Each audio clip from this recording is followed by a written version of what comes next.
Welcome to the Mormon Medium Podcast, where we'll talk about spirituality, the paranormal, religion, and my journey in becoming a Mormon medium. I'm Nanette Ride. Thanks for listening. Now let's go have some fun. Don't be afraid. Close your eyes. There's a moon overhead, but the sun will rise. Blood on our lips, such a poisonous bite. The sound of our hearts go bump, bump, bump in the night. Hello, everybody. Welcome to the Mormon Medium Podcast. I'm Brad, and I'm here with Nanette. The Mormon Medium. God, your voice sounds so good, Brad. Wow, that's odd. Okay, thank you. No, it's not odd. It's a weird Why thing. are you going bright red? Because that's a strange thing for you to start the show off with. Does it sound different than it usually does? No, it's just sexy. Oh, my gosh. Damn. All right. We're going to have to redo that opening. No, we're not. It's staying. Oh, my gosh. Anytime I get a chance to make you go red, done.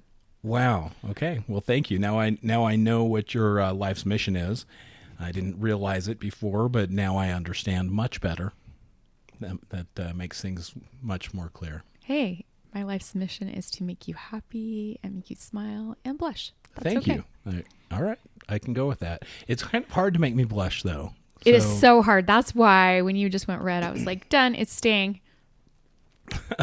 Got it. You do have a great voice, though. It's amazing. Oh, my gosh. Stop. You need your own radio broadcast system or something. Like the emergency broadcast system. That's what that reminded me of. This has been a test of the emergency broadcast system. Yeah. No, you need like your own podcast. Wait, you have it. Well, speaking of podcast, I would love to know what our topic is today. Interestingly enough, we're going to talk about the still small voice. The still small voice. Yeah. What exactly does that mean? Did you hear me like popping my mouth? What Do you is have that? bubble gum in there? It sounded like it, didn't it? You blowing some bubbles? So let's talk about the still small voice. What exactly do you mean by the still small voice? Now, I'm just I know, referring to the primary song, like right. just sing. Well, and I know our Mormon listeners will understand exactly what that is. But if somebody's not Mormon, what is that? That sounds so weird. Fuck if I know. My brain just had a fart. Yes, it did. You got it? You get it? You okay? I'm so sorry. You need to make some show notes.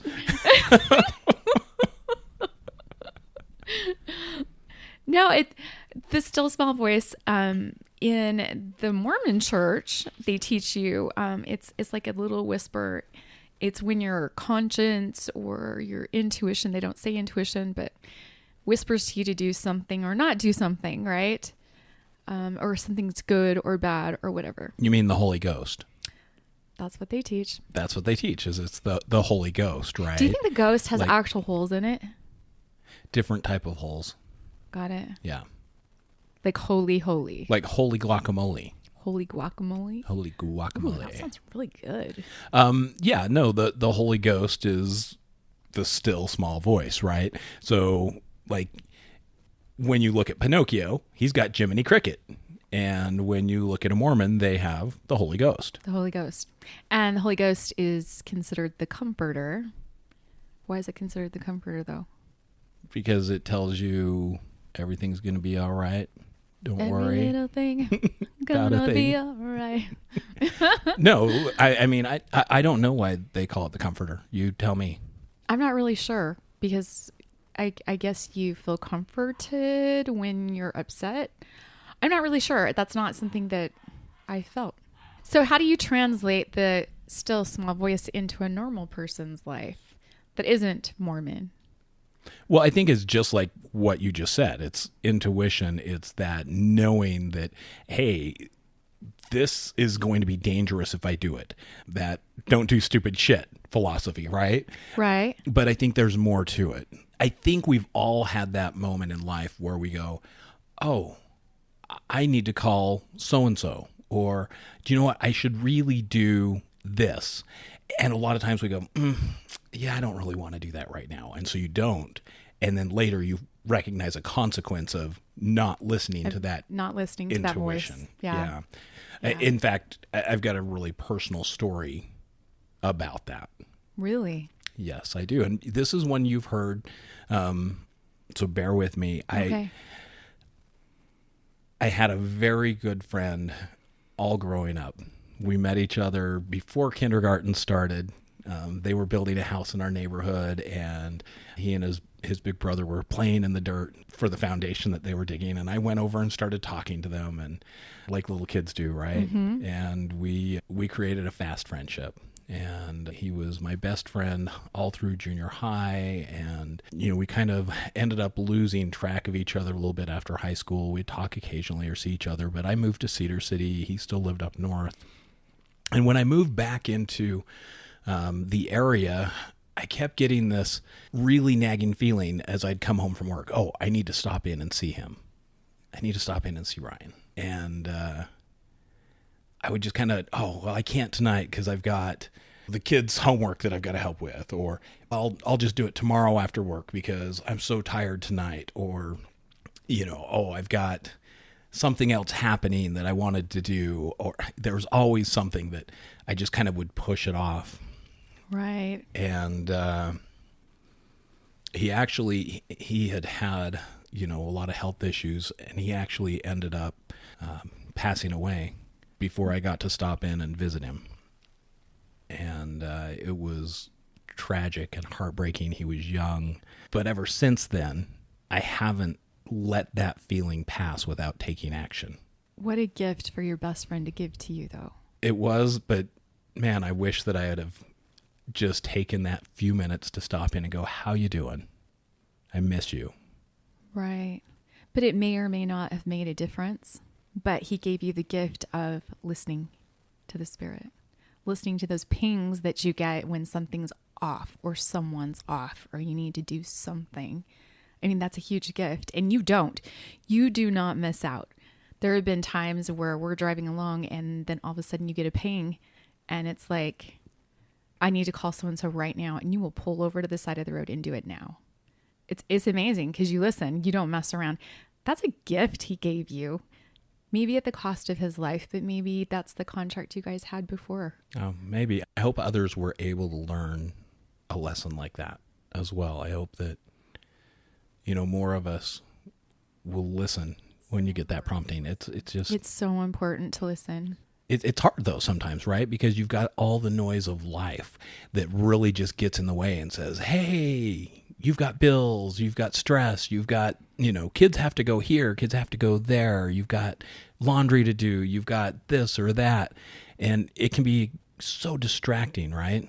Oh, absolutely. It's a freeway all the time and so loud.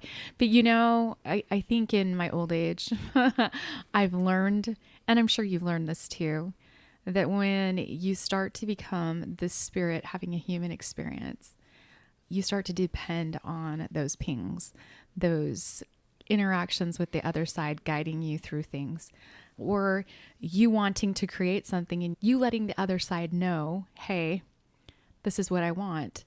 Like we manifested our home. There's no way we could have ever gotten the home we got.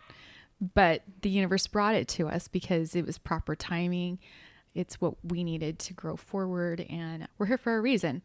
But I think when you're connected to the other side, everything seems calmer and more orderly. Does that make sense? Yeah, it absolutely does. And I think you're right. You talk about the house, and it's so funny how that happened. We were driving down the road, okay? There we were. Yeah. Here we go. Here goes the story again. Oh, great. Brad's going to talk.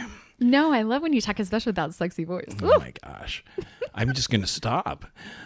Please you're making stop. Oh, my God. You are making me self-conscious. You are so bright red right now. This was awesome. So, the funny thing with God, the house you're is sexy. we actually, I love you. Thank you. We actually just we're getting out of the gloom and doom of Utah County, right? It was January. It was cold. It was cloudy.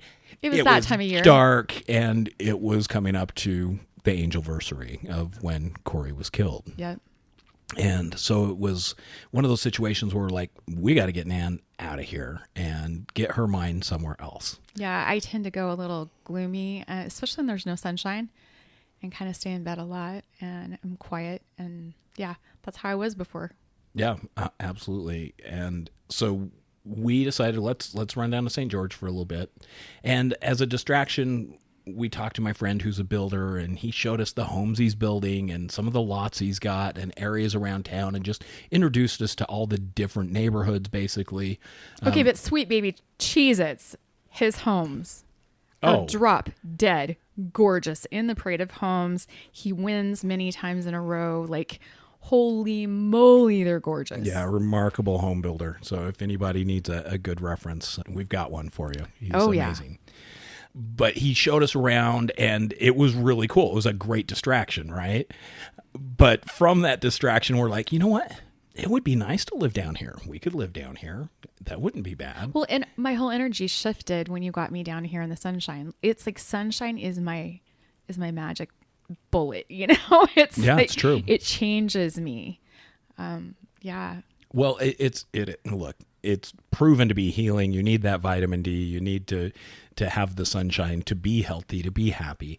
And it was working. I was like, oh, this is awesome. And then we start thinking about it, and wow, this would be a great place to live. It's just got a different vibe. It has a different energy. The people are different here. They're happier here. I think they are. I really do. And again, I think it's because of the sunshine. It's because it's not gray for half the year. Yes. So we decided to start looking around at homes, and I've got an uncle who is a realtor down here, Uncle Bob. Uncle Bob. Yep. So Bob's your uncle. Bob's your uncle. Yep. I've got an uncle named Bob. So he is my uncle. Bob Dalton. Awesome realtor. He is.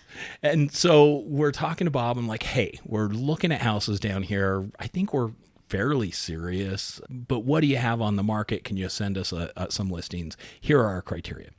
So he sends us this great big long list of house after house after house. How many were on it, Nan? There was over 100. Over 100 homes. Yeah. And this was we went down on Monday, right?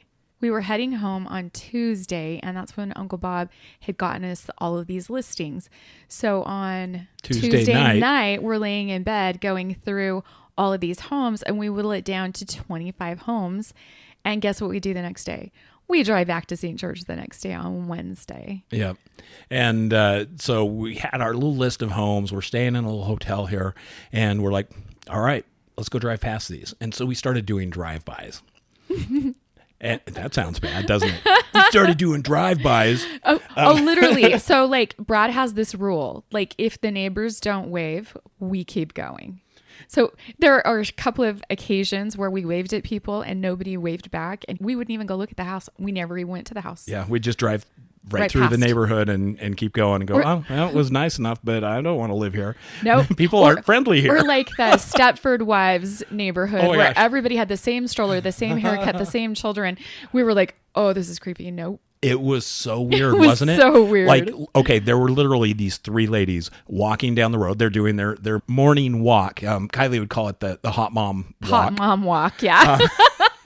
So they've each got their fancy stroller, and they've got the exact same hair ties in their hair and the same like walking outfits, just in different colors. And I'm like, that is literally like Stepford Wives. It was creepy. It was a little creepy. It was creepy. But they were a group that we waved at, and they didn't wave back. They did not wave back, but they stared at us the whole way we drove past. Rude bitches.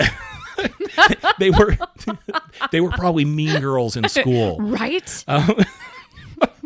Anyway, that was a neighborhood. We didn't go to that house. Yeah, we passed on that one.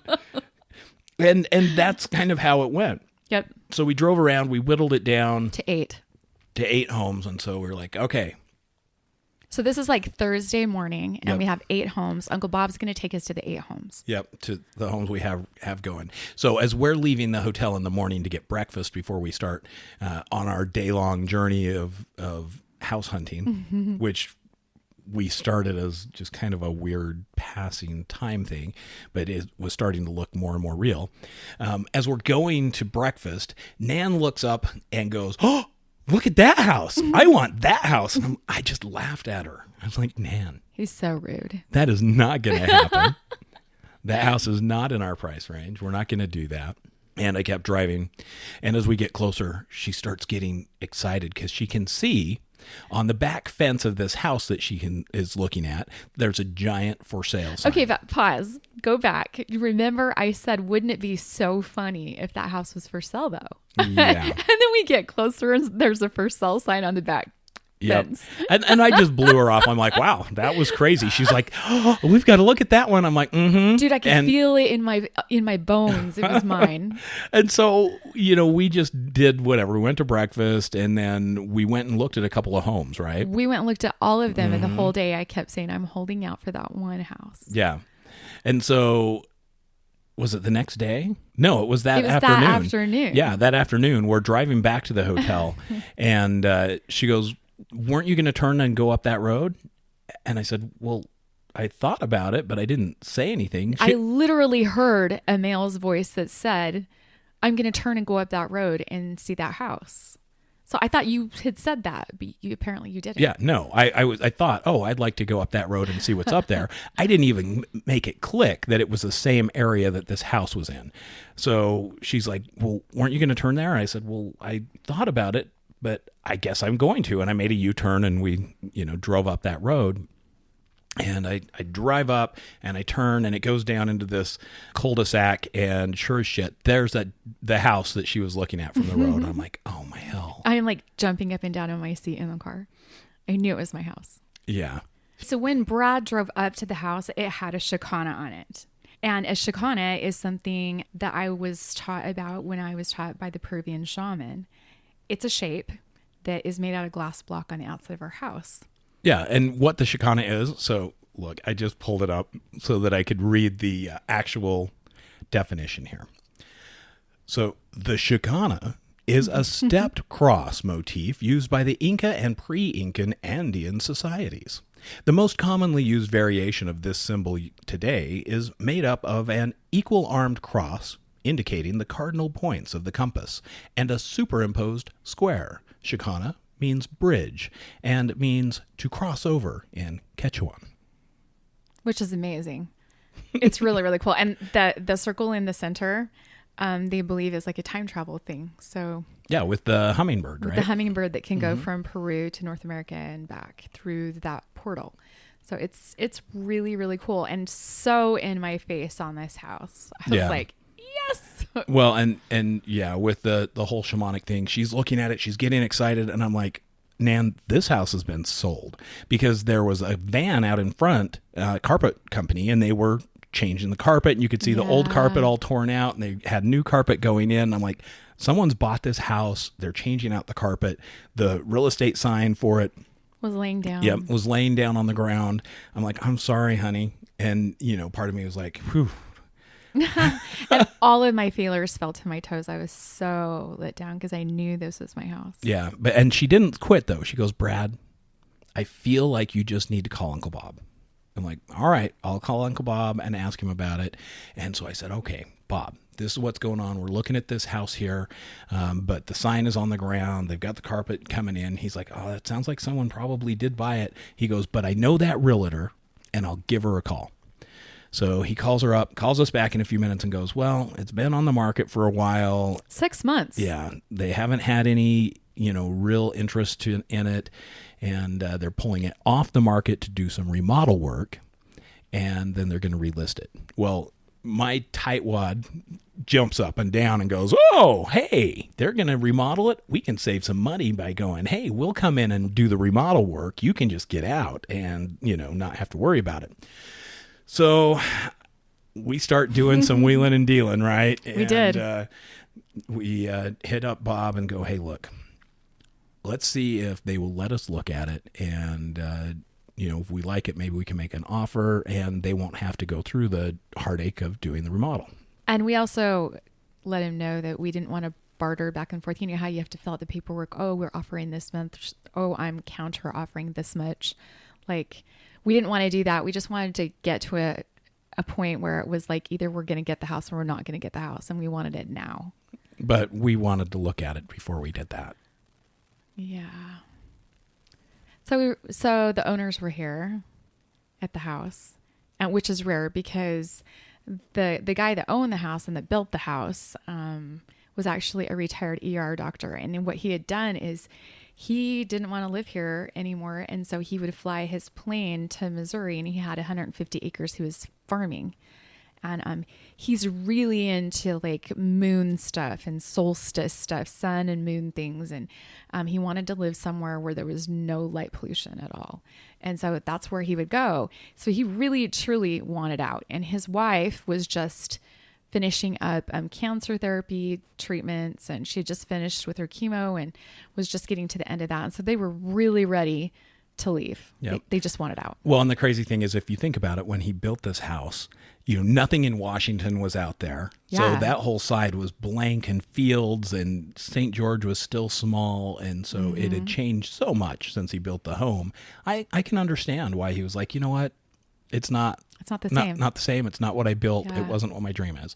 And so it was time for him to trade up. The funny thing about it, though, is we were leaving a farm. Exactly. We lived on a 150 acre farm, and he wanted one. I was just like, well, you should have like spoke up, because I would have just traded you straight across. Right. Anyway, so we visited with them. We walked through the house. We're like, this is a really cool house. It was dated and things like that, but like, it's still beautiful. Like there is nothing here that is bad or worn down or anything at all. It was still in pristine condition, just a little dated. Yeah. And long story short, like Nan said, we didn't want to barter back and forth. I told Bob, I said, hey, I'm going to make an offer. He can make a counter offer, but I'm not going to go back and forth 100 times and change paperwork 30 times. Let's just come to an agreement and then drop the paperwork. And he's like, well, it doesn't usually work like that. I said, it's okay. Let's try it. And so he does. And sure enough, the guy comes back and counters us with just a little bit more than what we offered. And we had all the paperwork and everything done by that evening. It was the weirdest, fastest process we'd ever seen. Exactly. So by Friday, we were buying this new house, and we still had a farm, and holy moly. And it was Corey's angelversary. So we literally were gifted this home that was a lateral move from the farm, and it was on the angelversary. And we also have an angel statue it's the Winged Victory. Yep. That's in the Louvre. So yeah, it's out by our pool, and like just everything was It's a replica. It's not the same one. Right, but it's big and heavy and marble. It's not going anywhere. Well, it's concrete. Hey, it's marble. Okay. Zip it. It's totally marble. Yeah. You're right. See, you're smart. Tell me I'm right all of the time, babe. Yeah, you're always that right. sexy You know voice. that. I tell you that all the You're time. so wise. You're always right now. Thank you. Anyways, yeah. We listened to the voices, lots of voices that led us to our home. And it was the beginning of COVID, and we ended up selling our farm really quickly, and we were able to transport everything to St. George, and we have the best neighbors. Yeah, we have great Everything neighbors. is amazing. You know, it's so cool because we pull in and they came over and visited with us, and then after we were here for a minute, the sweet neighbor across the street brings over this great big welcome basket, and it had the coolest stuff in it.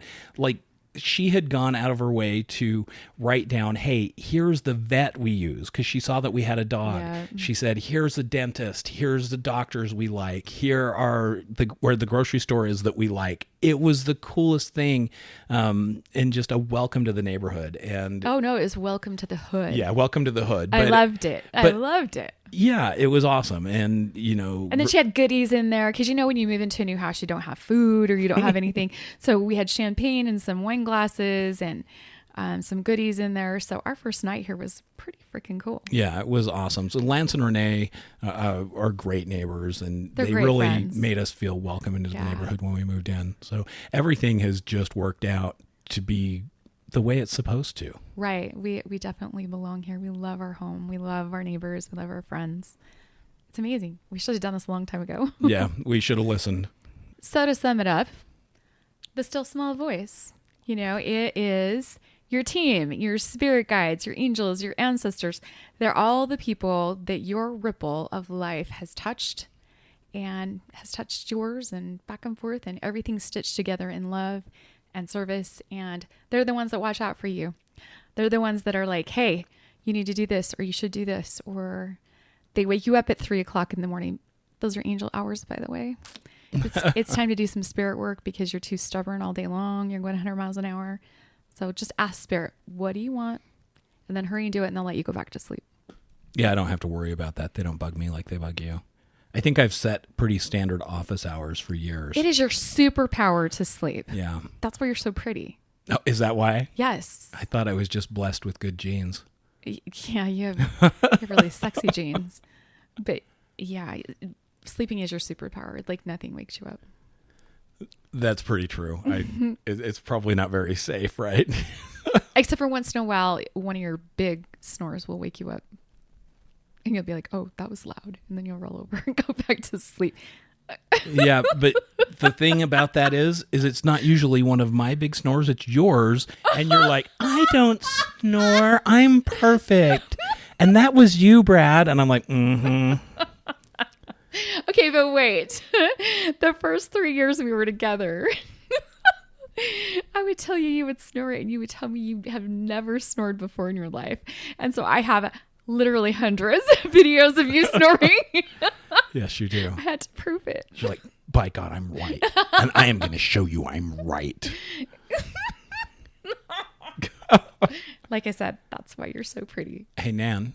Yeah. Do you want to draw a card for the week? Yes. Which deck? I think just these pretty ones right here on top. The shaman deck. Okay.